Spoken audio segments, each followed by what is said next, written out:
Isang magandang araw po ng Sabado sa ating lahat at sasa inyo po sa loob ng isang oras at kalahati ang programang bahagi ng pinalakas na serbisyo publiko ng DWWW 774. Kami po ang inyong partners sa batas. Ako po si Attorney Mark Tolentino. At ako po si Jackie Magistrado. Sa programang Talk to My Lawyer. Ayan. Kamusta, Attorney? Okay naman. Ay, yung pilot episode nga po pala natin, ang dami talagang positive feedbacks from the management sa ating mga tagapakinig. Yeah, salamat po, lalo na sa tagapakinig sa management po ng DWWW. Yan, no. So, sige, maganda yan simulan na po natin. Nag-promise tayo noong nakaraang Sabado, Attorney, na bibigyan daan natin yung ilan sa mga katanungan ng ating mga kababayan, lalo na pagdating sa usapin ng marriage and annulment. Yes, lalo na po yung marriage law, dami pong nagtatanong kasi po very technical po yung issue na yan, lalo na sa kaso ng divorce, kung pwede bang may divorce sa Pilipinas, or yung annulment, okay na ba yan, or may divorce pa talaga sa Pilipinas? Correct, oo. So, siguro, ito, ratsyada na tayo, Attorney.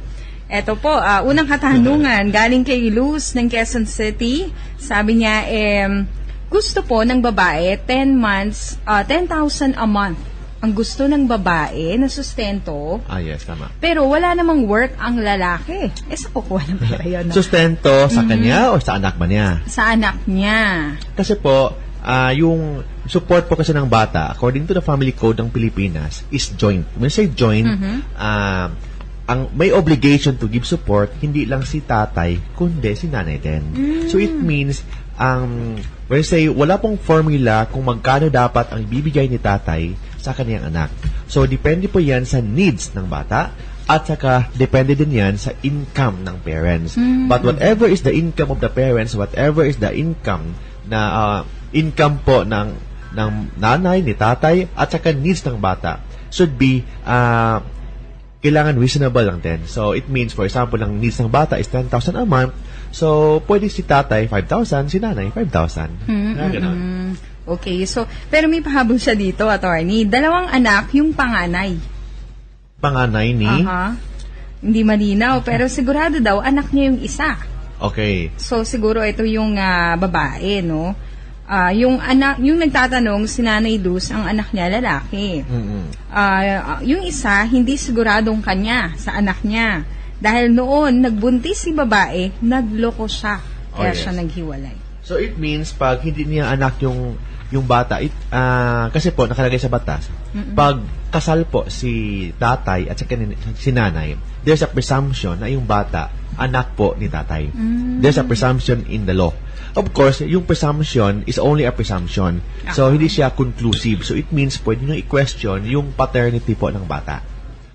Okay. So, may mga remedies po ng batas kung paano po gagawin in order to question kung sino talaga ang tatay ng bata. Kasi yung presumption ng batas is only a presumption, hindi siya conclusive. Kasi conclusive, hindi na po pwede i-question. Kumaga, siguradong-sigurado ka na. Yes po. So, unang dapat pong gawin ni Nanay Luz ay, paano yun, ihanapin? I-question po kung sino talaga ang tatay. Pangalawa, yung tanong dyan is, mag-asawa ba silang dalawa or hindi? Kasi kung mag-asawa, then, yung birth certificate ng bata, iba ang tatay ang nakapirma, may maganda ng evidence niyan to file a case of adultery. Kasi po, may pag-aamin na nagloko po si nanay o si misis. Kasi po, sa birth certificate po kasi ng bata, may nakapirma sa likod, acknowledgement ng tatay. So, pag nakapirma ibang lalaki, there's already a good evidence na of the case of adultery. Okay, so ayan, sana nalinawan si Nanay Luz ng Quezon City. Ito po, morning po, Attorney. Ako po si Maylene ng Tarlac. Naghiwalay po kami ng husband ko. Umalis po ako ng bahay na nakatayo lupa nila na ang bahay naman ay siya ang nagpagawa. Okay? Pero daw po yun nagaling sa mana. Ngayon po, umalis nga po ako ng bahay dahil binababoy po ako. Yun yung term niya, Attorney. Ibig sabihin daw po niya, pagkatapos daw po nilang siyang gamitin, binubugbog daw ho siya ng kanyang asawa. So ngayon po, nag-uwi po siya ng kabit doon sa bahay. So ano ho ang dapat gawin? At tapos pinapaalis daw ho siya bilang benepisyaryo ng SSS, yung 3 anak nila. Okay. Pag ganun kasi, magandang gagawin po ni Mrs. if kasal po sila, pwede pong magdemanda kasi nag-uwi na ng ibang babae si lalaki. So, pwede pong mag-file ng concubinage. So, isa criminal case niyan kasi po, nag-uwi na po na mistress sa bahay nila. So, pwede magdemanda po ng concubinage. Pangalawa, pwede po magdemanda ng violation against women's right. Kasi po, mas mataas po ang penalty po ng violation against women's right. Lalo na pag may physical injuries na or serious physical injuries na nangyayari, kasama pa yung psychological abuse, emotional abuse. So, ang penalty niyan, umabot niya ng 12 years to mahigit. Unlike that in concubinage, yung penalty is only 4 years to 6 years. So, anyway, pwede naman magdemanda ng RA 9262 at saka concubinage na sabay-sabay. Okay. So, paano po yung ari-arian, yung property? Kasi sabi niya, yung lupa dun sa asawa niya, pero siya ang nagpagawa ng bahay. Okay. So, depende po, nakalagay po sa family code, depende po kung magkano ang value. Value ng bahay at saka value ng property. Okay. Kasi po, pag mataas po yung value ng bahay, nakalagay po sa family code, ang may-ari po ng property will be the owner of the house. Okay? Tapos, babayaran niya yung value ng lupa. O, kung ano yung, sino po yung, kung ano mas mahal, yung lupa ba o yung bahay? Yung bahay. O yung building. So, paano naman daw kung ito, pinapaalis daw yung kanilang pangalan bilang SSS beneficiaries ng asawa? Actually po, hindi po pwede na paalisin yan kung asawa talaga niya. So, i-question po niya yan sa SSS. Itago niyo ho yung marriage contract. Tama ho ba yun? Okay, ito. Sundan natin, attorney. Galing Guagua, Pampanga, si Ann Sanchez. Ang question niya, papaano po pag gustong makipaghiwalay ng babae sa asawa niya sa kadahilanan na binubugbog din ng asawa? Ngayon po, kinukuha ng lalaki yung anak nila. Pwede ho ba yun? Kunin ng lalaki ang bata. Okay. With respect to custody po ng bata, pag ang bata is, depende po kung ilang taon po yung bata. Kasi pag below 7 years old, always that with the mother. Kasi po, nakalagay po sa batas na hindi po mapapantayan ang pagmamahal ng isang nanay sa pagmamahal ng isang tatay. So as a rule, sa nanay talaga ang custody ng bata except pag may mga kadahilanan or mga evidence na si mother hindi fit to be a mother. Please take note that a mother may not be a good wife, but it doesn't mean that she is also a bad mother. So, iba po yung pagiging nanay sa pagiging asawa. So, maybe the mother is not a good wife, but hindi po ibig sabihin na hindi siya magandang nanay. So, with respect to anong gagawin po with respect to separation, of course, the only remedy po ng batas natin, except kung may mag-apply po yung Philippine divorce law when in fact it's only limited. So the general rule, mag-file po siya ng tinatawag na annulment. Yes po. Okay. Sige. Si Kia naman ng Nueva Ecija, sabi po niya rito, kasal po ako sa West pero separated na ako. At gusto ko sana magpakasal uli. At yung dati kong asawa, payag naman po siya. So, in good terms pala sila, attorney. At walang problema naman sa amin sa isa't isa. So, paano daw ang gagawin para makasal ako uli at mawala ng visa yung kasal ko sa una? Annulment. But kasi po, please take note po na bawal po ang sabuatan sa annulment. So, it means hindi po pwede na, hindi po totoo yung magpirmahan kayong dalawa, then annul na kayo, hindi ganon. Kasi po, hindi po pwede magsabuatan si Mrs. at saka si Mr. Kung mag-file po si Mrs. ng annulment, kailangan si Mr. hindi makialam. Hindi po pwede na sasama po sa petisyon. Yun lang ang the best way na gagawin ni Mr. So, ang gagawin ni Mr., kung hindi po siya mag-oppose siya or hindi na lang siya makialam. Pero hindi siya pwedeng sasama sa petisyon. Kasi po, bawal po ang sabuatan sa annulment. Kasi nakalagay po sa ating saligang batas that it is the policy of the law to preserve the sanctity of marriage. Okay. So, sige po. Ito may kaugnayan naman din sa annulment. Ang kanyang question. Good day po. Ask ko po, nag-file ng annulment, asawa ko, inupost ko. Ito, kabaliktaran naman ho, Nag-withdraw po siya, pero walang na-receive, attorney. Walang na-receive, attorney, kundi ako lang ang pinadalhan ng judge ng letter of withdraw, dapat po ba meron din attorney ko? Si Adela po ng Novalichex. Actually po, pag anong nag-withdraw ng petition, hindi niya tinuloy yung petition for annulment. So actually po, ang nakalagay po sa batas, either the respondent or the counsel. Kasi po, notice to the counsel is notice to the client. So, pag diniretso na po sa kliyente, okay lang po yan. Walang problema. Wala namang issue dun. Okay. Eto na, hatian ng property. During the annulment, may right ba na humati ang wife sa lupa na minana ko sa magulang ko na nailipat sa akin, pangalan, kasal na ako sa wife ko. Also, house namin, nagkasalan hati. Okay. Din ba kami sa balanse pa ng loan kung isisettle na sa bangko? Paano po ang hatian? La po siyang work. La kaming anak, but may ampon po kami. Okay. So, klaruhin natin kung ampon pa talaga yan. Kasi yung lahat ng ampon, kailangan dadaan po sa judicial proceeding. Pag naka-registered lang sa birth certificate na yung tatay o nanay sila na, it doesn't mean the ampon na yun. Okay? With respect to po sa inheritance, ang lahat po ng property na minana ng either party, either the husband or the wife, hindi po kasama po yan sa conjugal. Kasi po, ang nakalagay po sa conjugal properties, yung properties lang na na-acquired during the celebration of marriage or yung properties na earned po ni either party by themselves, not by inheritance or by donation. Hindi kasama po yan. So, ibig sabihin po, kapag halimbawa, kasal na kaming dalawa, kung ano man yung mga properties na naipundar namin noong panahon na kasal kami, yun lang.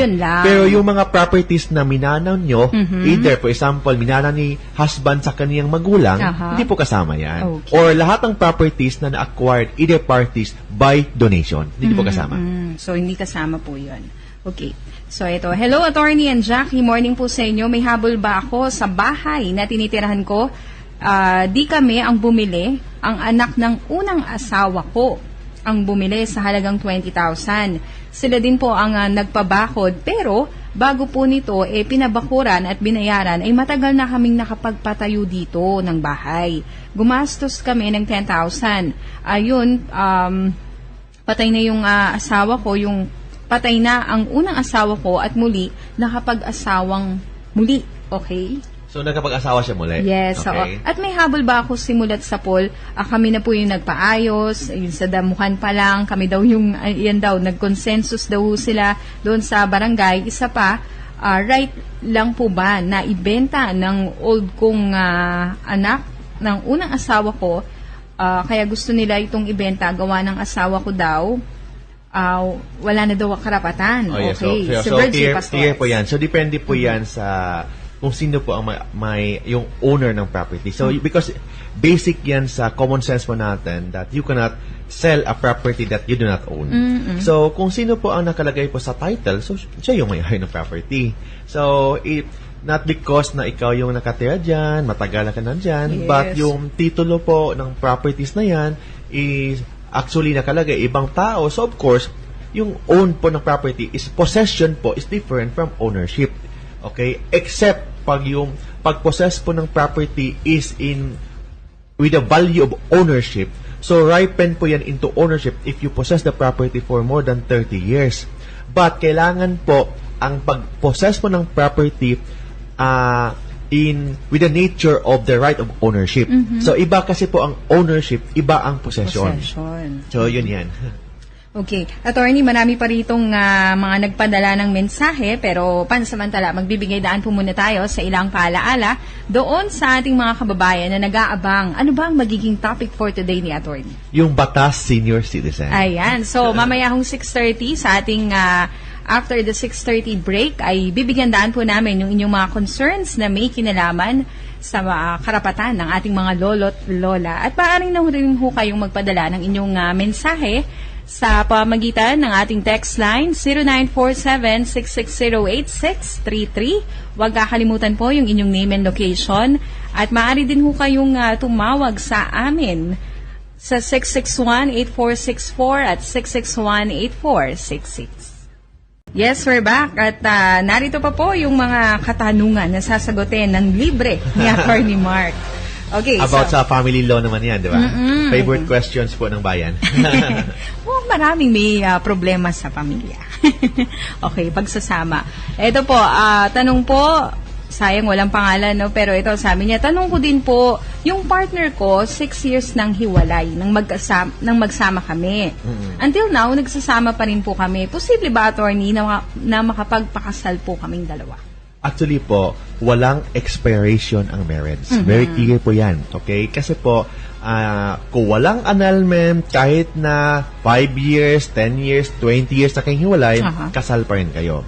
It means pag nagsasama kayo with a person who is still married, walang annulment, pwede po kayong i-blackmail ng kanyang husband or kanyang wife. Pwede po magdemanda ng husband niya ng adultery. O yung wife niya pwede magdemanda ng concubinage. So the best thing that you should do is to file annulment of marriage para po to avoid po any litigation. So kailangan po mag-file talaga ng annulment. So paano yun halimbawa po kung live-in lang yung unang asawa? Kung live-in walang problema. Kung live-in lang sa yung unang hindi naman asawa yan kasi hindi naman tinatawag na asawa yan kasi walang kasal. Kung walang kasal, then naghiwalay sila, then may ibang partner naman, walang problema yan. Walang problema, okay. Ito po, maganda yung katanungan ni Nanay Violeta ng San Jose City, Nueva Ecija. Good day po, attorney. Ask ko lang po kung pwede na ikasal ang foreigner kung nakakuha na sa embassy ng papers na siya ay divorce. Actually po, nakalagay po sa batas po natin that if a foreigner can enter into a contract of marriage here as a requirement for a marriage license, kailangan yung embassy po, for example, Japanese, yung embassy po ng Japanese mag-issue ng certificate of a capacity to marry. So, yun ang requirement po, capacity to marry. So, hindi lang divorce, kailangan certificate of a capacity to marry. Yun ang i-attach po as a requirement for a marriage license. Okay. So, after noon, pag naka-accomplish na po nila yun, pwede na sila pwede na. Walang problema po yan. Good day po. Ask ko po, nag-file ng annulment ang asawa ko, si Maria Laksa ng San Fernando, Pampanga. Ask ko lang po, anak ko ang asawa nasa ibang bansa. Di po nagbibigay yung manugang ko ng mag-aapat na taon na. Doon sa ngayon, nakapag-abroad din. Nasa akin yung 2 bata. Yung anak po niya nakapag-abroad din. Ang 2 bata, nasa pangalaga ni Nanay Maria. Siya ang sumusuporta sa mga bata, yung anak po niya. Ang panakot ng babae, kukunin daw yung 2 bata, ala naman ho siyang suporta, ano ho ang dapat gawin? Actually po, may karapatan talaga ang nanay. So, kahit na you're the lola, ikaw yung nag-alaga ng bata, ang custody po ng bata, ang parental authority po ng bata as a rule kay nanay. Yun ang actually, pagkasal, joint po ang parental authority. Pag illegitimate, kasi po, yung magulang, hindi po kasal, yung custody at saka parental authority, kay nanay talaga yan. So, lola ka lang, so pasensya na po, kung pwede pong ikukunin yan ni nanay. Kung hindi po mo ibalik, pwede po kayong idemanda ng kidnapping actually. Kahit na inaalagaan naman niyo yung bata. Yes po, kasi po, ang custody po ng bata, lalo na pag below 7 years old, kay nanay talaga yan. So, ang gagawin nyo po, mag-file po kayo ng petition sa court, petition for custody, in order na kikilala ng batas po na yung custody po ng bata sa inyo na kasi yung nanay, hindi po siya fit to be a mother. Okay. Good morning po. Ask ko lang po, sana may anak po kasi ako sa Japanese. Hindi kami kasal, pero in-acknowledge ng ama. Kaya yun, ang dala niyang surname sa birth certificate. Ngayon po, ang problema, may fiancé po ako. Filipino-American siya. Nakapetisyon po ako ngayon, posible po ba na makasabay kong umalis yung anak ko at doon na rin magstay permanently? At pwede rin po ba na ma-adapt ang anak ko kahit ang name niya sa passport at birth certificate yung sa Japanese niyang ama? Actually po, depende po yan sa policy po ng state kung saan ka pupunta. But the best thing that you should do, kasi po yung anak niyo po sa Japanese, anak niyo lang yan. Anak mo lang yan sa Japanese, hindi po sa foreign, Philip-American? Sa American. So ang gagawin po ninyo po is to file adoption. So i-adopt niyo po yung joint adoption. It means ikaw mag-a-adopt and yung for American, kayong dalawa ang mag-adapt dito sa Pilipinas. Then, pag na-adapt nyo na po, so, pwede nyo na po dalhin po yan sa abroad. Kasi po, nakalagay po sa ating batas po, pag foreigner po ang mag-adapt, kailangan yung embassy po ng foreigner na yan mag-issue ng certificate na yung adopted child po ni American, pwedeng dalhin po sa state po nila as the child of that American. Hindi po pwede na dalhin lang as a child of the spouse, kundi as the child of both the American and yung asawa niyang Pilipino. Okay po. Sige. Ito naman po si Melissa Pascual ng Mapulang Lupa, Valenzuela. Ask ko lang po, 7 taon nang di nakita o nagpapakita ang asawa ko. Di naman kami nag-away. Nag-report na ako ng missing sa police 2 beses. At one time, nagpadyaryo pa ako. But until now, wala pa rin po akong balita sa kanya at pamilya niya. Eto na, attorney, pasaway siya na asawa noon pa. So ang gusto ko lang po di na kami magkabalikan dahil gusto ko peace of mind sa bahay. So ano po ang dapat kong i-file sa kanya kung di naman ho siya makapag-comply dahil wala siya? Ang gagawin po natin, of course, peace of mind, annulment talaga. So pwede po mag-file ng annulment or pwede po mag-file ng petition of presumptive death. Kasi po ang petition of presumptive death, ito ang tinatawag na valid bigamous marriage. May valid bigamous marriage po ang Pilipinas, nakalagay po sa ating family code. So ano po yung valid bigamous marriage na valid? Ito ang presumptive death. It means pag yung asawa mo is presumed dead, pwede ka na mag-asawa ulit. Okay. Pero pag bumalik ang asawa mo, yung second marriage mo is automatic maging void. So, paano yun? Yun yan. Diba? So, at ito ang tinatawag na valid bigamous marriage. It means, pag na-presumed na dead yung first husband mo, pwede ka na mag-asawa ulit. Subject to the condition that pag lumabas po yung first husband mo, yung second marriage mo maging void. Okay, ayan, naku po. Mahirap-hirap yan, parang telenovela. Hindi ba siya pwedeng magpunta sa, attorney, NSO para makita? Hindi po, kailangan talaga, of course, kailangan sila mapupunta sa NSO, baka may death certificate na. So, kung wala talagang ganon, mag-file po siya ng petition of presumptive death, or, mas maganda, kasi kung presumptive death lang, subject to the condition, kung magpakasya siya ulit, subject to the condition na yung first husband hindi na lumitaw. So, ang pinaka-the best na gagawin po niya, hindi petition of presumptive death, mag-file na lang siya ng petition for annulment. Kaya very clear talaga na wala na talagang pagkakataon or chance na magsama po silang dalawa. Eto po, naglalapse po ba ang pagkakataon para mag-file ng pagpapawalang bisa ng kasal? Pag nalaman mo na niloko ka lang at pangalawang kasal pala ang kasal niyong mag-asawa, si Jonalie ng Pasig. Parang late na niyo nalaman. Pag may asawa na pala yung yung husband niya, ang petition for nullity of marriage, wala pong prescriptive time. It means anytime you can file petition for nullity of marriage. Unlike annulment, kasi po, iba po ang annulment, iba po ang nullity of marriage. Pero actually, based on common layman's term, parang pareho lang yan. Pero in technical legal term, may distinction po ang annulment sa nullity of marriage. Yung annulment po, may prescriptive period lang yan ng 5 years. Okay? But yung nullity of marriage, walang prescriptive period. So ano yung mga, depende po sa ground. For example, yung grounds po ng annulment of marriage, for example, yung asawa nyo po is tinatawag na may STD.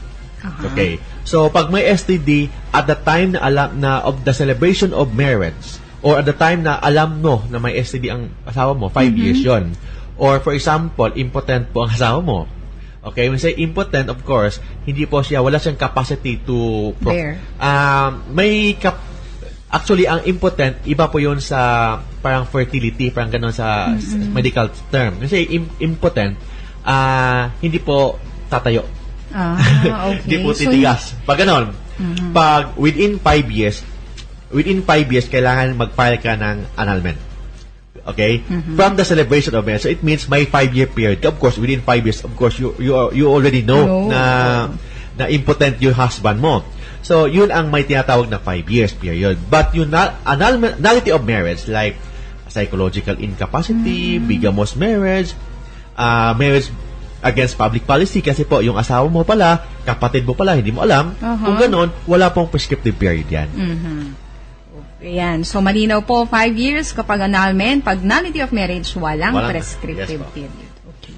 Good day po. Judge po, nagkasal sa amin, pero 10 minutes lang natapos ang seremonya. Wala po kaming pinasang any requirements like birth certificate, Senomar, walang seminar. Ayan, 24 po ako, mister ko was 27 noon. Sabi ng judge, secret marriage daw po kaya? Gayon. So wala, dahil secret marriage, wala daw kong mga pinasang requirements. Sa Manila City Hall ho ginawa. Pero sa marriage contract, sa QC po ang nakasulat. Okay. May mga ganun talaga. So, yun ang tinatawag na under the table marriage. Yun ang parang pumapasok po ang graft and corruption in relation to marriage. So, ibig sabihin, kasal po ba talaga sila? Kasal po sila. So, kahit na yung ceremony po ng marriage is not done in a regular manner, pwede pa, it doesn't mean that your marriage is automatic void. Kahit void po yung marriage nyo, kaya kailangan pa rin ng judicial declaration. Kasi po, you have no authority, you have no capacity to declare your marriage void. Only the Court of Justice na ang may karapatan, may power po or authority to nullify your marriage or to declare your marriage void. Okay. Good day to both of you. I was separated from my legal husband 19 years ago. We had 3 children, now all married. He had another family. Now he is in serious condition and wants to talk to me and say sorry to me. Unang tanong, do I have the right for his SSS benefits? Is his children have the right then to claim even if they are not included as beneficiaries? So, depende po yan. Ano ba sila? Kasal ba sila? Kasi po, ang beneficiary, kailangan may tinatawag na insurable interest ang mga beneficiary. So, sino po yung mga insurable interest? Ang may insurable interest, of course, ng asawa, anak. So, yun lang po ang kailangan po na mabibigyan po ng as beneficiary. Okay, so yan, nagtatapos ang ating mga tanong tungkol sa family law. At sa ating pagbabalik, kagaya po ng ating nabanggit ho sa inyo kanina, batas para ho sa mga senior citizens ang ating bibigyan daan. Huwag ho kayong bibitiw, magbabalik po ang programang Talk to My Lawyer. Hindi pa man nadidiscuss ni attorney yung batas para ho sa mga lolo't lola natin, meron na ho tayong mga early birds at tumawag po para ho magtanong kaugnay ho ng topic natin for today. So, kausapin po natin sa line 1 si Policarpio Villa. Hello po, Sir Policarpio. Hello, good morning po sir. Attorney, Ma'am Jackie. Good morning po. Ask ko lang po kasi yung mga magulang ko po nakamatayan, yung awarded po sila ng NSA property, 1977 po yun. Nakamatayan po nila yung lupa pong yun. Automatic po ba bayad na sila, sir? Depende po yan sa nakalagay po sa document po ng sa lupa. So, it doesn't mean that doon na sila nakatira for how many years, bayad na po sila. So, depende po yan. Anyway, you can verify that sa mga documents po ng NSA. Bali po, ang natanggap ko, attorney, yung mga naiwanan po nilang mga resibo, ang binabayaran po nila ng mga panahon na yun, yung pong tinatawag na building kit po. Oh, yes. So, it means, pag hindi po siya proof na fully paid na. So, kailangan talagang pupunta po sa kung sino pong nagbibigay na or seller po or ang nagbibigay po ng properties po ng magulang mo, kailangan talagang i-check po yan sa tinatawag na sa mga documents kung fully paid na. So anyway, may mga certification naman yan na nakalagay po. Para pwede na po mag-apply po ng possession and also ripen into owner, tinatawag na title. Bali, automatic attorney, NSA muna ang first step kung gagawin. Pupunta po kayo doon para ma-verify nyo po kung fully paid na po talaga, then sino po ang tinatawag na beneficiary po talaga ng properties na yan. Salamat po, Okay, attorney. Maraming salamat. Thank you. Para lumampas po tayo sa topic. Oo, Ito, sana may kaugnayan na sa senior citizen. Si Nanay Cora Chico sa line 2. Hi, good morning po sa inyong dalawa, attorney. Yes, si Cora. Good morning. Ang tatanong ko ay, ang senior citizen ba sa isang lugar ay merong budget mula sa gobyerno? Yes po, may budget po yan. May budget po yan. Actually po, may tinatawag tayong Office of the Senior Citizen Affair, and yung head niyan shall be appointed by the city mayor or municipal mayor. Yun ang office na yan, and yun ang mag-issue po ng mga IDs sa lahat po ng mga senior citizen po sa lugar na yan.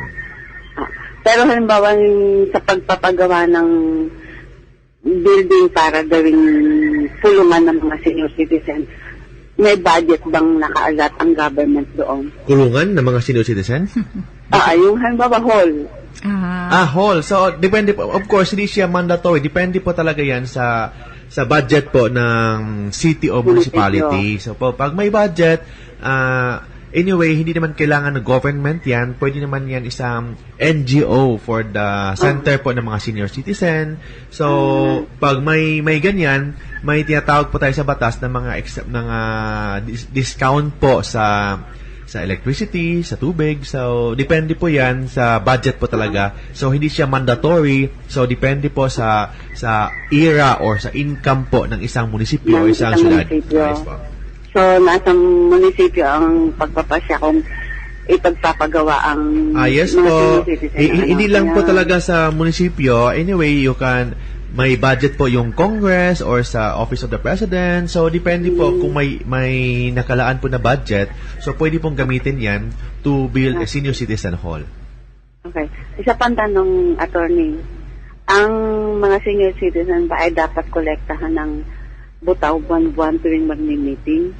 Mga 20 pesos. Actually po, yung mga ganyan, depende na po yan sa organization ninyo. So, may pag-usapan po ninyo. So, depende po niyan kung magbayad ba kayo or hindi. But normally, wala pong bayad kung maging member po ng senior citizen organization po.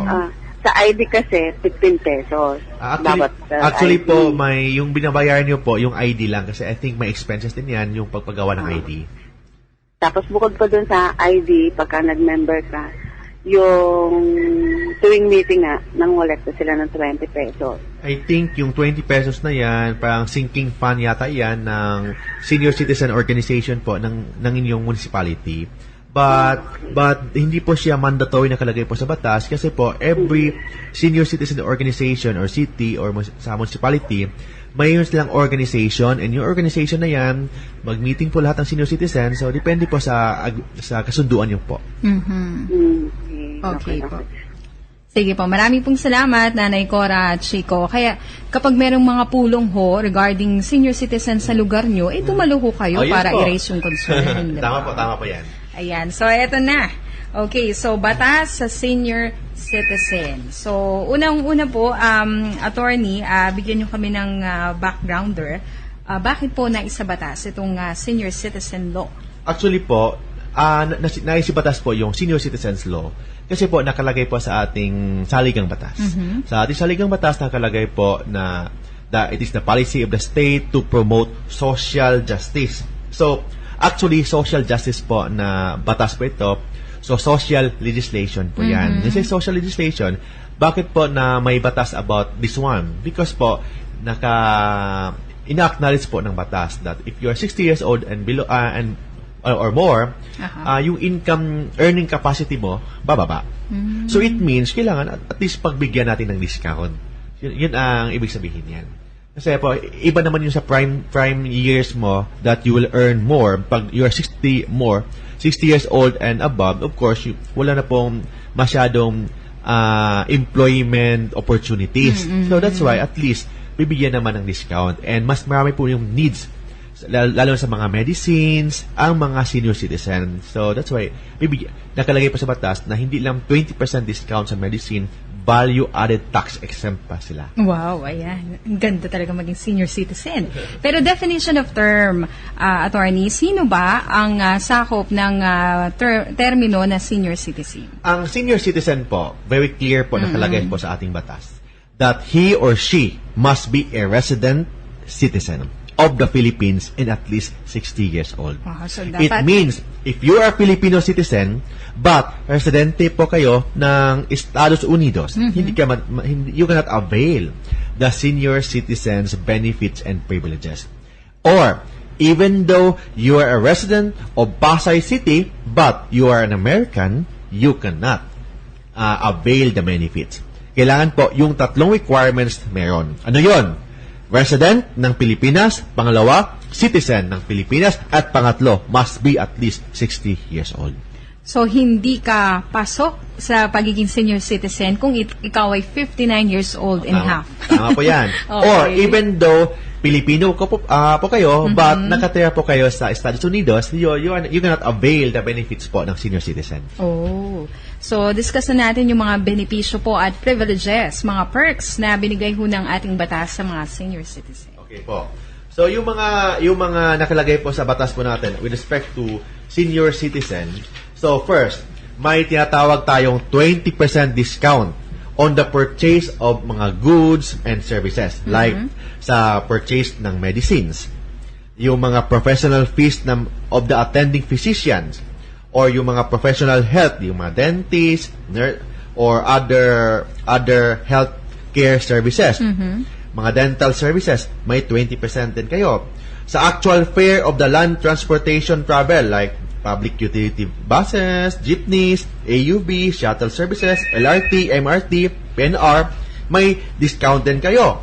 Or sa domestic air transport services, or shipping vessel and the like. It means domestic lang, hindi po kasama ang international.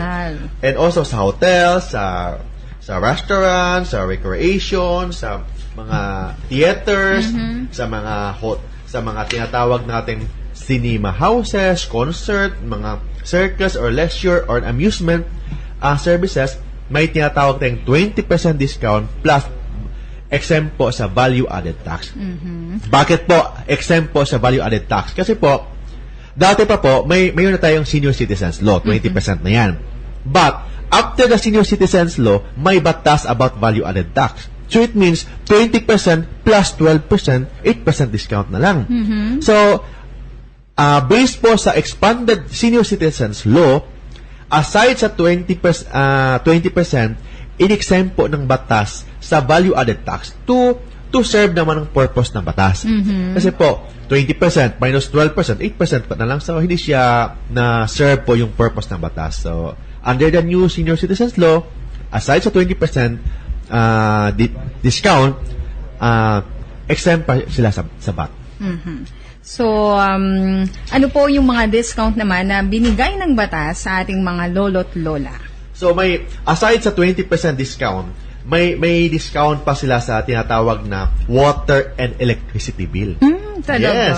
So, hindi nila alam yan. Oo. Pero 5% yan, malaki na yan. Okay, Oo, but may mga kondisyon. May mga kondisyon, hindi pa pwede na nakatira lang sa bahay na yan, discount na. Kailangan yung mga water or electricity bills should be registered in the name of the senior citizen. So, dapat nakapangalan sa kanila. Yes. First yan. Then, yung monthly consumption, kailangan hindi more than 100 kilowatts sa electricity or 30 cubic meters sa water. Pag more than, hindi na kasama sa discount. Kasi, I think enough naman yung 100 kilowatts sa isang lolo't lola. Diba? Then, pangatlo, kailangan per household lang. Hindi siya per senior citizen. It means, for example, sa isang bahay, 3 po nakatirang senior citizen, hindi siya 15% discount. 5% lang. Kasi ang nakalagay sa batas, per household. Oo. Sa kada isang bahay, isa lamang ang kikilananin. Yes po, kikilanan. Then, kailangan yung consumption, 100 kilowatts sa electricity and 30 cubic meters sa tubig. Okay.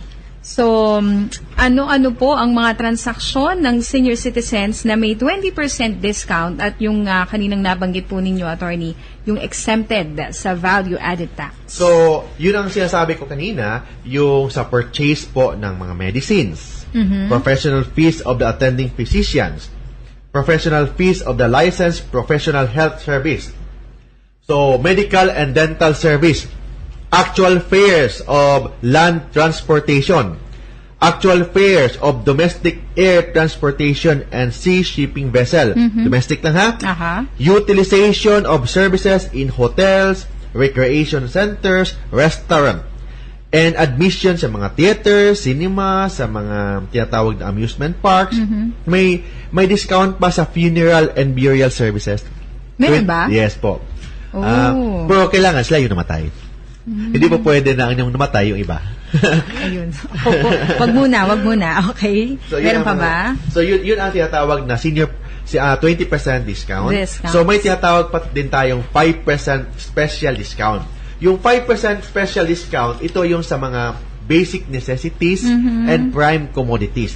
It means like rice, corn, yung mga bigas, yung fresh dried canned fish, yung mga fresh fruits, yung mga asukal, and beef, poultry, meat, itlog. It means, pag ang pagkain, hilaw pa, 5% discount. Pag luto na, 20% discount. Din ako sa luto, 20%. Pero kailangan bibilhin mo yun sa mga restaurant. But kailangan only for your exclusive use and consumption. So, kapag ako, apo, at kasama ni Lola, ay hindi ako kasama sa diskwento. Ang nakalagay po sa batas, kailangan yung 20% discount must be for the exclusive use and enjoyment of the senior citizen. It means, pag for example, si Lolo, may kasamang ibang mga kasama anak, apo na hindi naman mga senior citizen. Yung pagkain po ni Lolo, kailangan shall be considered as an independent transaction. Okay? Independent transaction. So, it means, iba po yung resibo ni Lolo, iba din yung resibo ng mga apo niya, yung mga anak po niya.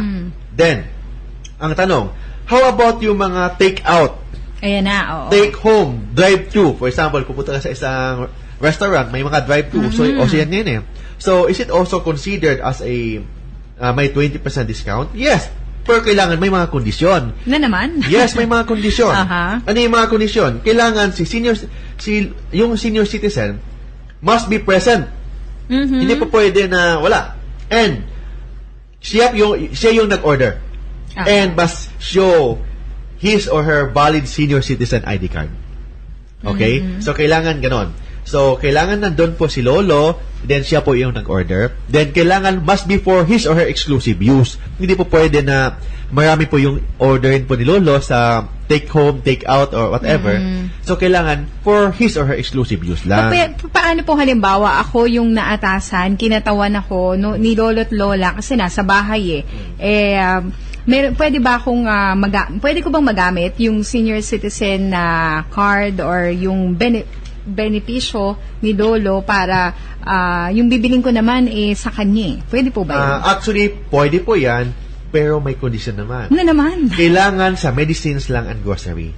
So, hindi pwede yung mga yung mga pagkain, hindi po pwede. Kasi po, nakalagay po kasi sa batas na yung mga pagkain, limited lang for the exclusive use and enjoyment or personal consumption ng mga senior citizen. So, it means walang proof naman yung restaurant na si Lolo ay yung kakain yan. Unlike with respect to medicines, si Lolo talaga ang gagamit.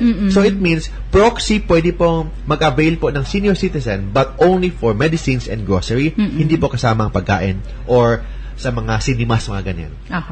So, paano po kung ang isang senior citizen ay isang disabled person, pwede ho ba niyang i-avail yung diskwento sa pamagitan nga ng isang kinatawan? Yes po, pwede po. Basta groceries lang and medicines. Then, kailangan mag-present po siya ng senior citizen's ID. Attorney, meron tayong makakausap sa linya, pero Tatay Ferdy Soriano, magbe-break lamang ho tayo para ho sa ilang paalaala. Diyan lamang ho kayo.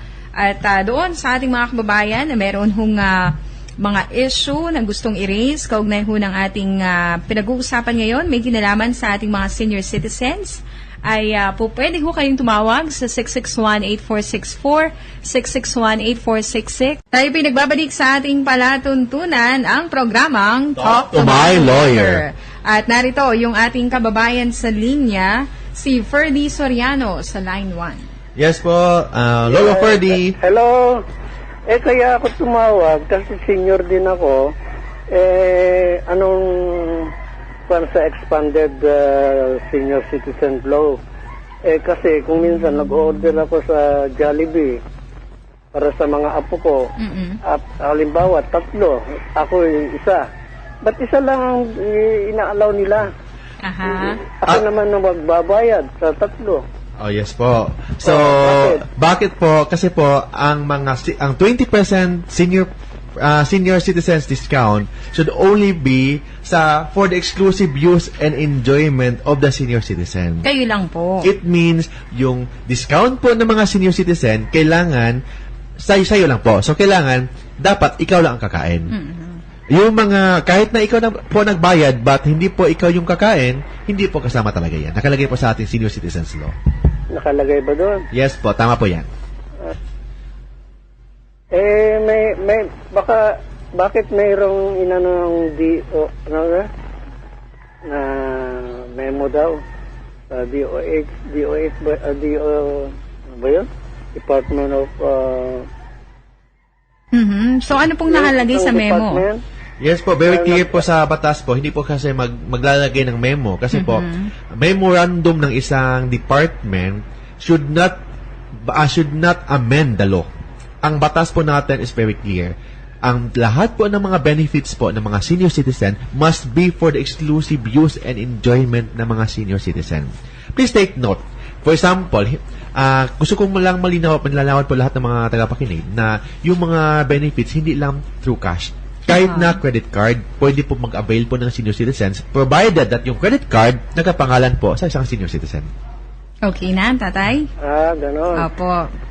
Sige po, ayan. Thank you po sa inyong ginawang pagtawag, si Lolo Ferdy Soriano.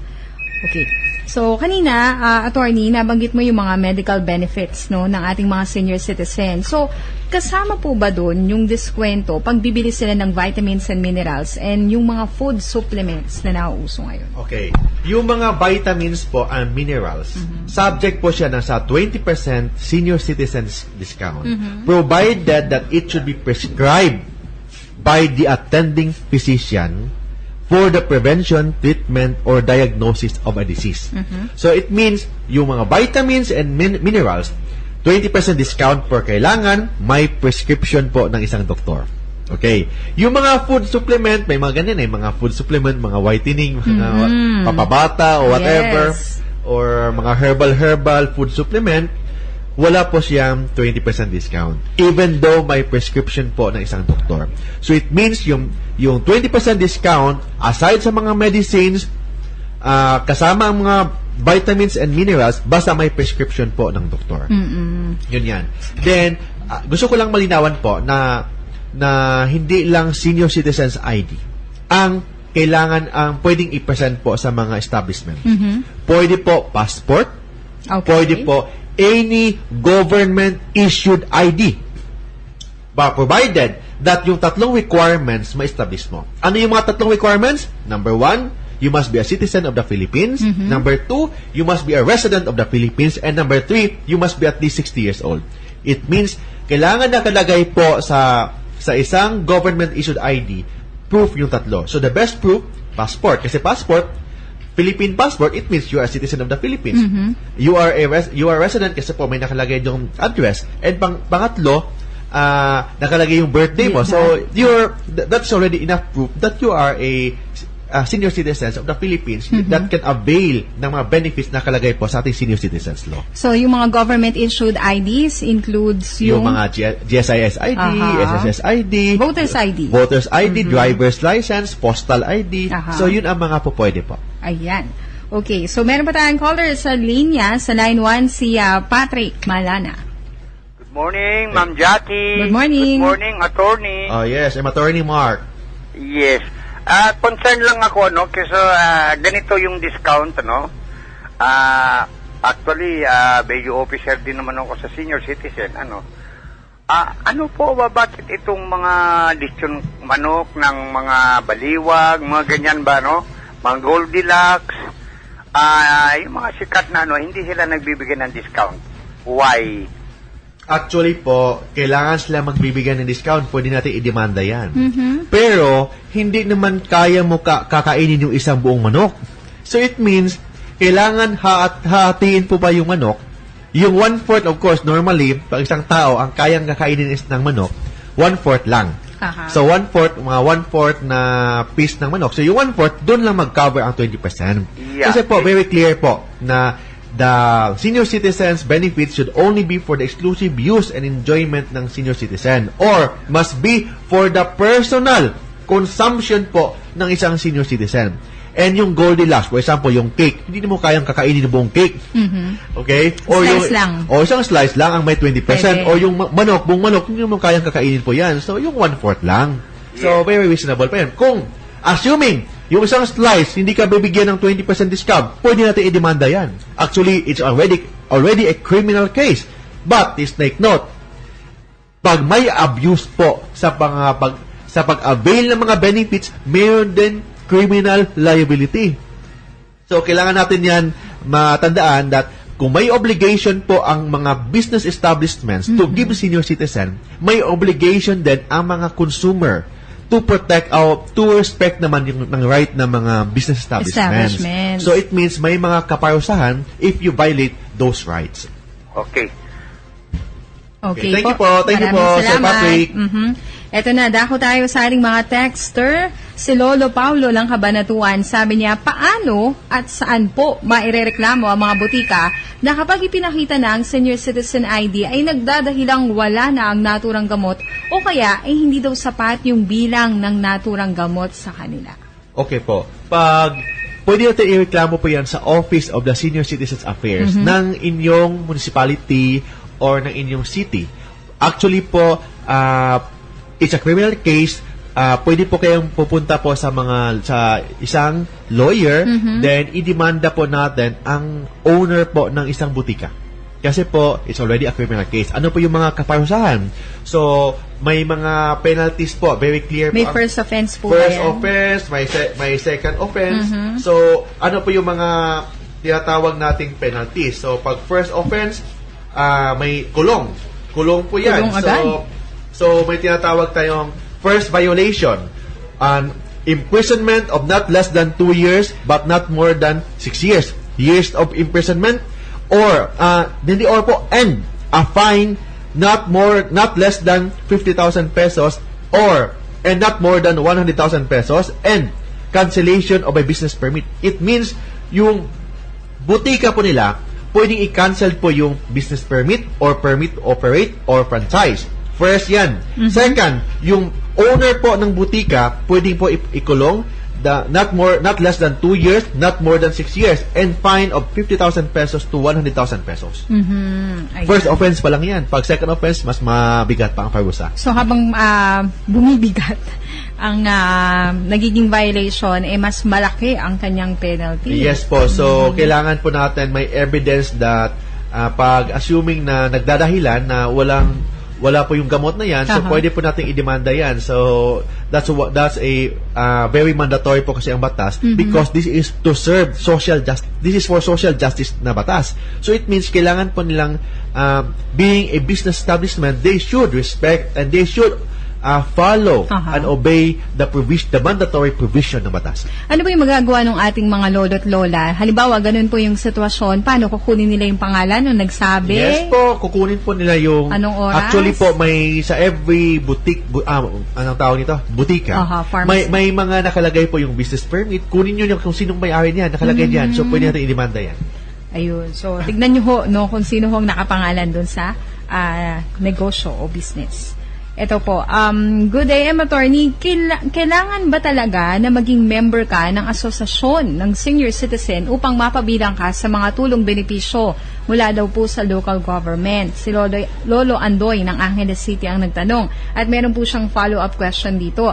Tama ba na hindi magbigay ng 20% na diskwento sa pamasahe ang isang bus company dahil nasa promo offer daw ho sila sa kanilang ipinapairal na pamasahe? Okay.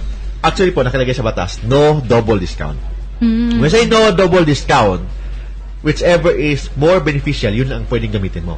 It means, pag yung promo, 10% lang, i-avail mo yung 20% kasi mas mataas ang discount. For yung promo, 30%, doon ka na sa 30%. Hindi po pwede pag assuming yung promo, 10% plus 20%, 30%. Bawal po ang, hindi po bawal po ang double discount. Isang discount lang. So, whichever is lower and more beneficial po ng consumer, yun ang i-avail mo po. Aha. So, ano po yung second question po? Yung pangalawa naman ay talaga bang requirement daw na dapat maging member Citizen Association bago daw ma-enjoy yung mga benepisyo sa local government? To be a senior citizen, kailangan may ID. Of course, kailangan i-present mo yung ID mo that you are a senior citizen as proof. So, yung ID na yan, makukuha yan sa Office of the Senior Citizens. So, of course, kung wala kang ID kasi naiwan mo, pwede mo i-avail po yung mga other benefits kung may government-issued ID ka. So, that's why it means yung mandatory requirement, kailangan may i-present mo yung ID mo, so you should be a member of the senior citizen. Ayan, so sana ho ay sa ating texter na si Mang Bert na kapareho ho yung katanungan kung talaga daw may organisasyon ng senior citizen at ano yung layunin, nasagot po ni Attorney Mark din yung inyong katanungan. Ito, nakakatawa, Attorney. Si Mar Lebria ng Caloocan. Oh, yeah. Pero bago niyo po ito sagutin, magbibigay daan po muna tayo sa ilang paalala. No? Ang tanong niya dito, Attorney, may batas ba na kailangan pang ilagay ang pagmumuka ng mga mayor sa mga senior citizens ID? Ang ID kasi namin, bali ito yung national ID namin kahit saang lupalop kami pumunta o tumira. So, ang kasagutan po, ayan, bibigyan daan po ni Attorney Mark sa pagbabalik po ng programang Talk to my lawyer. Muli, isang magandang umaga po sa inyong lahat at kami po ang inyong kasama pa rin sa Himpapawid, Jackie Maestrado. At saka po si Attorney Mark Tolentino. Ayan, so nabitin natin yung ating mga tagapakinig. May batas ho ba daw na dapat ilalagay dun sa booklet ng senior citizen or dun sa nakalagay, booklet, mukha daw, or ID, mukha daw ni Mayor. Wala pa sa batas yan, papapogi lang yan. Design Pero yung Mayor po kasi, siya pong may supervision po ng Office of the Senior Citizens Affairs. Okay? So, siya po yung mag-supervise po sa mga ginagawa po ng senior citizen. In fact, yung head po ng isang senior citizens office ng isang city or municipality must be appointed by the mayor. It means parang tauhan po ni mayor yan. But wala po sa batas na kailangan ilagay po yung mukha. Okay lang sana kung pogi. Ha? Hindi, wala po sa batas po talaga na ilagay po yung mukha ni mayor. Ayan. So, pwede Hello Kitty na lang ilagay natin doon. Yun ang pangit po sa ating politika kasi po, ang batas po senior citizen is for social service, but parang hinahaluan po ng politika. Pero paano yun, Attorney? No? Napansin ko lang, halimbawa, itong si Mayor, natapos na yung kanyang termino, tapos may another Mayor na pumalit. Tapos yung booklet ni Lola, hindi pa ubos. Pwede ba niyang i-gamitin yun? Yes po, pwede pong gagamitin yan. Depende po sa policy po ng isang sa Office of the Senior Citizens Affairs. But normally, pag kalaban po sa politika, normally, pinapalitan po yung bagong ID na bagong mukha naman. Correct, oo. Tama. But hindi po siya mandatory po ng batas. And, worst po, ginagamit po yung batas ang objective po ng senior citizen is very sobrang maganda, okay? This is for social justice, for social service, but unfortunately, some politicians ginagamit po ito sa kanilang political ambition and political career po nila. Okay. Pero paano naman halimbawa, Attorney, kapag nakalimutan yung booklet, tapos yung ID, ano yung maaaring i-present? Any government-issued ID. Okay. So, kailangan, as proof lang that you are a senior citizen, you must be a resident of the Philippines, you must be a citizen of the Philippines, and you must be at least 60 years old. Kasi may iba, he or she may be 60 years old but yung mukha niya 40 years old lang because of science. Di ba? Yung science ngayon, sobrang advanced na ngayon. So, pwede po mag-avail po siya ng senior citizen that yung mukha niya 40 years old na or may iba ka 30 years old po, 60 years old na. Or, di ba? So, kailangan natin mag-present po ng ID. Yung iba din, 30 years old, pero yung mukha 60 years old. So hindi lang through looks, kailangan may ID talaga. Ayan, sige. Ito po, halimbawa ang isang senior citizen gamit yung kanyang credit card, meron pa rin ho ba siyang may enjoy na senior citizen discount? Yes, may senior citizen discount po ang isang senior citizen, pero kailangan yung credit card nakapangalan sa kanya. Hindi po pwede nakapangalan sa anak niya. Okay? Hindi ma-avail po yung senior citizen discount. Okay. So, maaari bang tanggihan ng establishment ang senior citizen discount na mayroong card issued sa ibang municipality? Ay, hindi po. Kasi po, yung card po, yung senior citizens card po na in-issue po ng Office of the Senior Citizens Affairs ng isang municipality, kailangan po i-recognize po yan sa buong Pilipinas. Okay? So, kahit na kaninong mukha po nakalagay dyan, mayor po ng isang munisipyo, kahit sa yung munisipyo na yan, nasa Mindanao, pwede pong i-avail po yan dito sa Manila. Ayan. So, within the Philippines. Yes, within the Philippines lang po. Kasi po, hindi po ma-avail po yung senior citizen. For example, sa mga ticket po ng mga plane tickets, hindi po kasama ang international, domestic lang po yan. So, dito naman po, kung mag-avail ang isang senior citizen ng 20% discount sa ospital, medical services, bawal na ba na mag-avail ng PhilHealth? Hindi po. PhilHealth member. Hindi po, separate po yan. So, pwede po mag-avail po ng PhilHealth, mag-avail po ng senior citizens separately. Aha. So, maliban doon sa SC discount, meron pa silang PhilHealth. Oh, yes, ayan. So, mas makakatipid ho kayo. Okay, meron pa tayong kababayan sa linya. Sa line 2, si Jolly Gumabay. Good morning po. Good morning, ma'am. Gandang umaga po. Yes po, Gandang Sir umaga. Jolly. Gandang umaga, attorney. Yes po. Morning. Ang tanong ko lang, attorney, kung may reklamo ka sa hindi pagsunod sa mga establishmento sa ng senior citizen, sabi ninyo, local lang sa OSCA office kayo magre-report. Paano ho kung hindi matutugunan? Paano kung walang nangyayari? Saan ho kayo pwedeng magreklamo sa national? Actually po, ang senior citizens law is criminal in nature. We say criminal in nature, kailangan po, nakalagay po sa ating revised penal code, all criminal laws, as a rule, are territorial in nature. When we say territorial in nature, pag na-violate po, depende po kung saan na-violate. For example, you are a resident po ng Manila, but yung ID nyo po, hindi po ni-recognize po ng Quezon City. Hindi ka pwede magdemanda po sa Manila. Kailangan doon ka po magdemanda sa Quezon City. So, because it is a criminal case, mag-file po kayo ng complaint affidavit with the assistance of your lawyer sa Office of the Public Prosecutor. Idemanda po natin ang owner po ng establishment na yan. Kasi po, violations po ng criminal law kasi po is territorial in nature with respect to criminal aspect. But with respect to the cancellation po ng mga permits, mga ganyan, doon po kayo mag-complain po. For example, yung nag-issue mayor's permit, doon ka po mag-complain sa Office of the Mayor kung saan na-establish, saan po located po yung business establishment. Yes. Okay na? Ayan. Thank you po sa inyong pagtawag, Jolly Gumabay. Si Alex Estrelado ng Pampanga, sabi niya, attorney, tanong ko lang kung hindi ko dala yung ID, pwede ho ba? Na ibang ID nga yung katunayan na over 60 na ako. So, ito, nasagot yes na po, natin, nasagot po natin. no? So, pwede po yung passport, Yes. Driver's license, SSS ID, GSIS ID, postal ID. Okay. Pwede po yan. Si Lita Hilario ng Pandi, Bulacan. Sabi niya, good day po, 65 na po ako. Tanong ko lang, sa mga private doctor po ba ay dapat may discount din kami, lalo na po sarili nila ang clinic? Yes po, may discount. But unfortunately, yung mga doctor po natin, hindi po nag-issue ng resibo. Yes, oo. That's why po... Paano yun?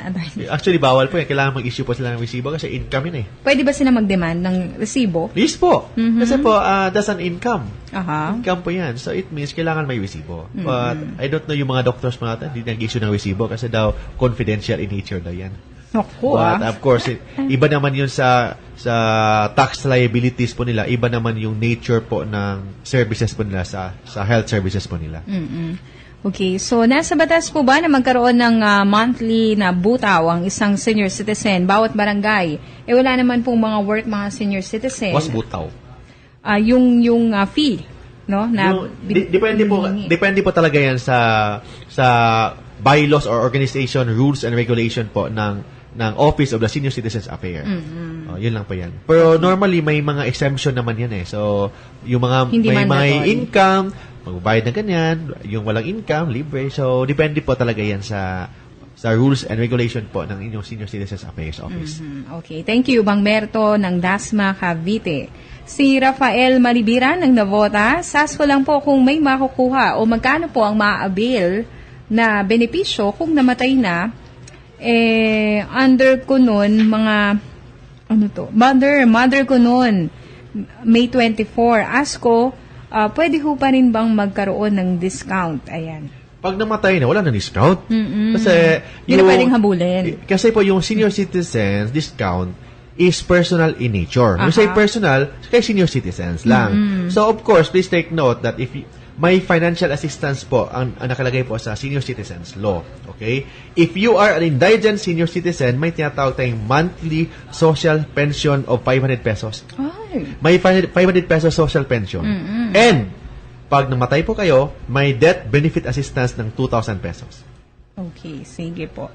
Eto naman, sabi niya, paano po kung wala pong birthday o birth certificate, paano po makakuha ng senior citizen ID from Esther Vasquez ng Pampanga? Of course, kailangan, may policy po kasi ang Office of the Senior Citizens Affairs. But normally, kailangan talaga ng birth certificate kasi po, yun ang proof that you are 60 years old.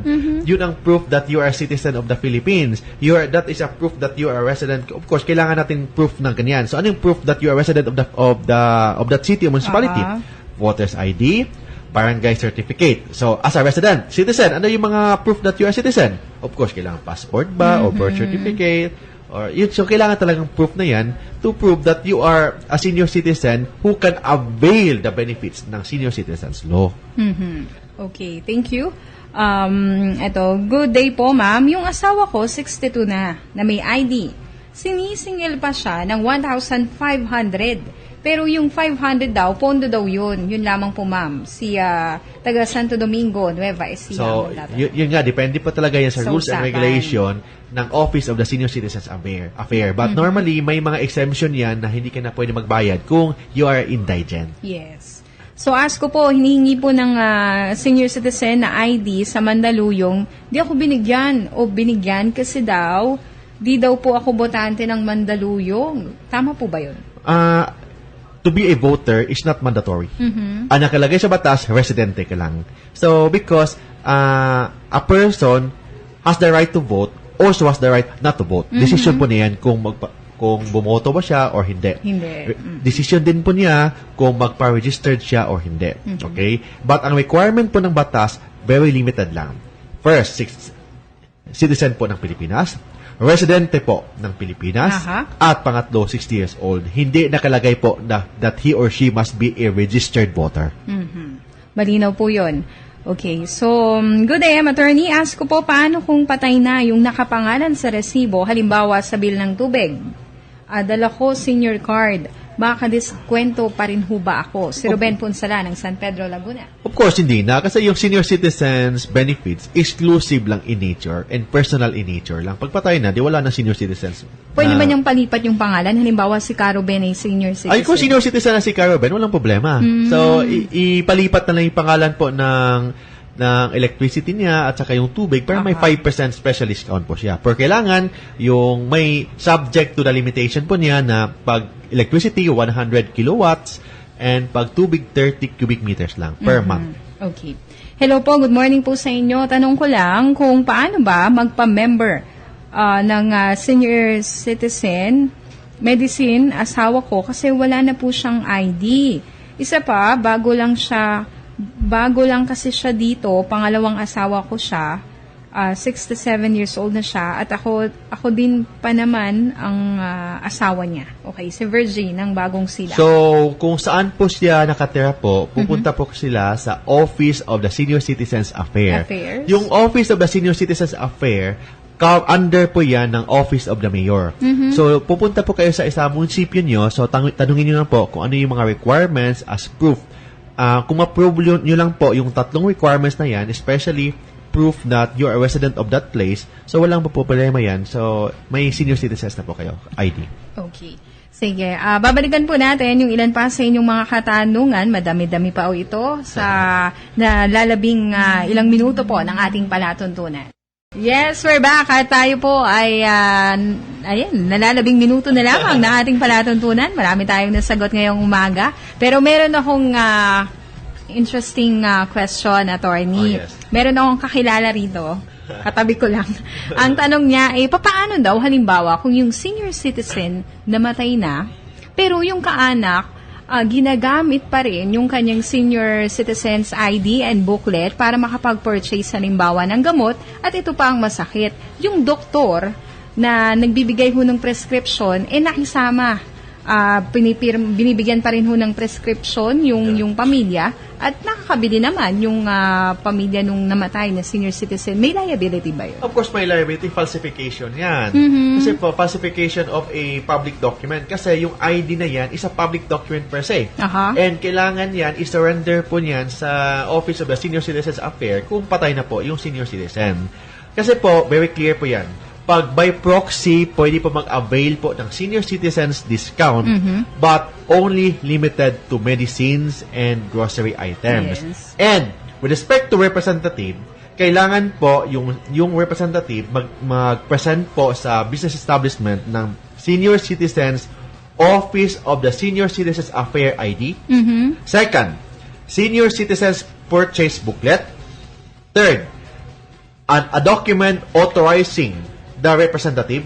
So, kailangan may letter of authority from the senior citizen and doctor's prescription.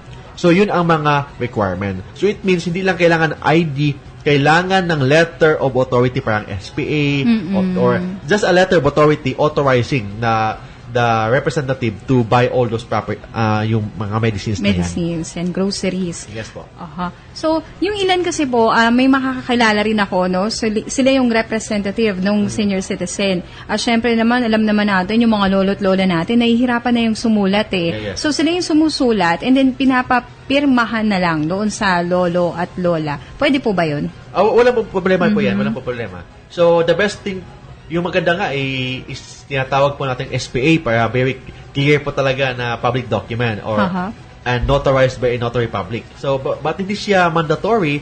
Ang sinasabi lang ng batas, authorization letter. SPA means Special Power of Attorney. Okay.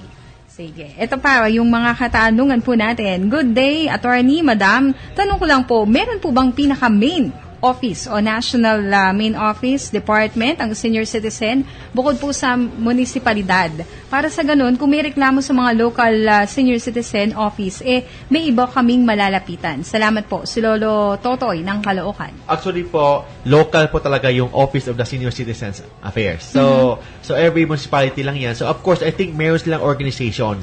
But if hindi, pwede kayong pupunta po sa, I think may representative sa party list ng senior citizens. Pwede kayong pupunta doon.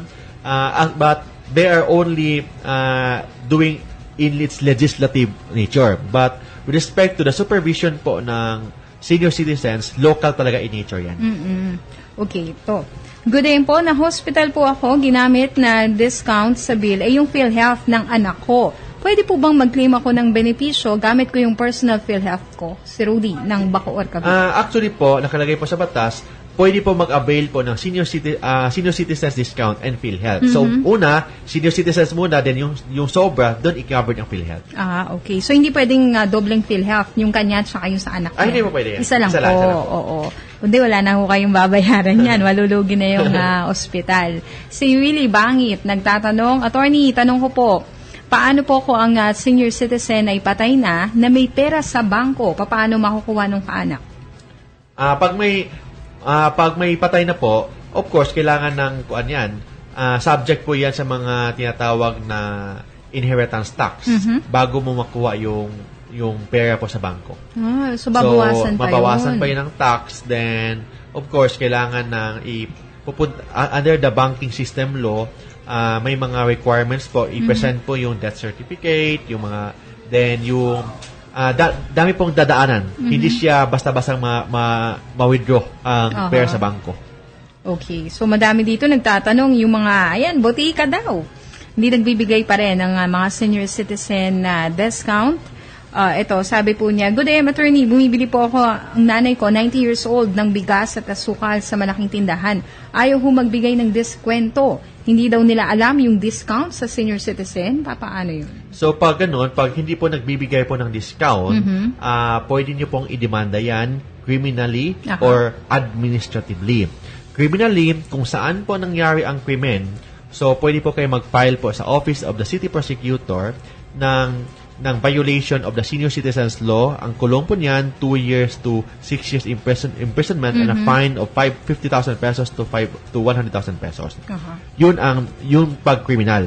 Pag administrative naman, depende po kung saan located po ang isang business establishment. Pwede po kayo magdemanda po ng cancellation po ng kanilang business permit sa DTI, sa Office of the Mayor, para depende po sa nature po ng business po ng isang business establishment. Okay. Good morning, attorney. Pwede ho bang pakininaw yung tungkol daw sa pensyon na 500 pesos? So, yung 500 pesos, you must be an indigent. Yun lang yan. Indigent. Tanong ko po, sa ENT, pag nagpa-check up po ba ako, 700 ang single sa akin, pero 60 pesos lang inaalis. Para bang maliit, magkano ba ang dapat alisin at pwede ho bang magreklamo na di sila magagalit? Silita ng Bulacan. Of course, pag nareklamo mo, magagalit talaga yan. 20% sa 700 pesos. So, kung magkano yung 20% ng 700, yun talaga dapat. Yung ikakaltas. Yun ang ikakaltas. Opo. But please take note, pag government hospitals, libre po. Libre po Libre. pag government hospitals. Hindi lang sa professional fees, kasama po yung mga laboratory test. Medicines. Yes. Kasama Pag din. medicine, hindi kasama. Depende po talaga sa availability. But with respect to sa mga diagnostic test, laboratory test, professional fees, libre po sa government hospitals pag senior citizen. Pag senior citizen. Okay. Good morning po. 67 na po ako. 2 beses na pong nawawala ang senior citizens ID ko. Kasama, nadukot ng wallet ko. Kumuha uli ang anak ko bago, pero may bayad na 100. Si Lola Yet o Goyet Ramos ng Dasma, Cavite. Oh, actually po, may bayad talaga yan kasi po, binibili po yung ID. May expenses po pag papagawa ng ID, lalo na sa mukha ni Mayor. May bayad, 100 May bayad. pala. But may iba naman na libre. So, depende po talaga sa policy po ng Office of the Senior Citizens Affairs and yung budget po ng city o municipality. Normally, may mga cities and municipalities na naglaan po ng budget po sa Office of the Senior Citizens Affairs with respect to the ID para libre ng lahat ng ID. But yung iba naman, may konting bayad. Oo. Ayan. So, pakaingatan nyo po yung inyong citizen ID. Ay, tama po yan. Okay, senior citizens ID. Kanina, attorney, nabanggit natin, merong diskwento sa medicines at groceries yung ating mga senior citizens. Meron bang certain ceiling yun, amount? Hanggang magkano lang? Actually po, personal consumption lang din. So, hindi po pwede na lahat. So depende po sa policy po, but normally po may mga policy po ang DTI about yan. But with respect to that, hindi po kung not because na si senior citizen ang nagbabayad, lahat po ng grocery items 5%. Hindi. Yun lang ang personal consumption po ni lolo at lola. Yung ginagamit lamang po talaga ninyo. Oh, yes po. Si Lucy Francisco ng Plaridel, Bulacan, 70 years old. Sabi niya rito, Attorney Mark, tanong ko lang po kung talaga po bang wala ng discount ang mga pagkain dahil sabi ng tindahan, naka-promo na, kaya wala ng diskwento. Ang kaibahan po dito, hindi ko po nabasa implementing rules ng Senior Citizens Law. Kahit promo entitled din po ba sa 20% discount? Actually po, as I've said, bawal po ang double discount. So po, kung nagsasabi po yung mga tindahan na promo, kailangan may proof na promo. Kailangan may proof na yun ang exact price ganyan, then ngayon discounted ganyan. For assuming 10% lang yung discount, of course, you can avail the Senior Citizens Law of 20%. Kasi po, bawal po ang double discount. When say double discount, whichever is more beneficial sa senior citizen, yun lang i-avail mo. So, it means, for example, yung restaurant nagbibigay ng 10% promo discount because of its anniversary. And you will not avail it. You will avail the 20% discount not based on the promo but based on the actual price. Aha, okay. So siguro message natin, attorney, sa ating mga kababayan, lalong-lalo na sa ating mga senior citizens. Sa lahat po ng mga senior citizens, kailangan po alamin niyo po yung karapatan niyo bilang isang senior citizen. You can go to your Office of the Senior Citizens Affairs, ask for a explanation kung ano ba talaga yung mga rights niyo, mga karapatan niyo pursuant to the Senior Citizens Law. Or you can read the implementing rules yung ng Senior Citizens Law. You should read the Senior Citizens Law kasi po nakalagay po lahat doon yung mga karapatan po ninyo bilang isang senior citizen. Okay. So, on that note, ay sana nalinawan, no, at nakatulong po ang ating palatuntunan para ho sa ating mga senior citizen at mga kaanak ng mga lolo't lola natin. Para ma-enjoy naman nila yung perks ng benepisyong hatid nitong Senior Citizens Law. Tama po yan. So, by the way po, sa lahat po ng tagapakinig, so you can, if you have more legal inquiries, okay po, pwede po kayong tumawag po sa during office hours lang po yun ha, sa 209-6203. I repeat po, sa 209-6203 for legal appointment. Appointment po sa akin for free legal advice. Or you can text po sa 0917-329-5353. So, just ask for meeting appointment schedule. I will facilitate and will entertain all your legal inquiries for free po sa law office po natin. So, wala po bayad po yan. Ulitin ko, 209-6203 at 0917-329-5353. Tama po yan. Okay, so pakilagay lang yung inyong name and location para ma-acknowledge ni Attorney Mark. Yes po, then pwede po kayo mag-visit pa sa aking website sa www.marktolentinolow.com. I repeat po, www.marktolentinolow.com, or just like po my Facebook page sa www.facebook.com/MarkTolentinoLaw. I repeat, facebook.com/MarkTolentinoLaw. Lahat po ng mga TV interviews po natin, radio programs po natin, nakalagay po doon lahat. So kami po ang inyong partner sa batas. Ako po si Jackie Maestrado. At si Mark Tolentino, ang inyong abogado at maestrado para sa programang Talk to My Lawyer.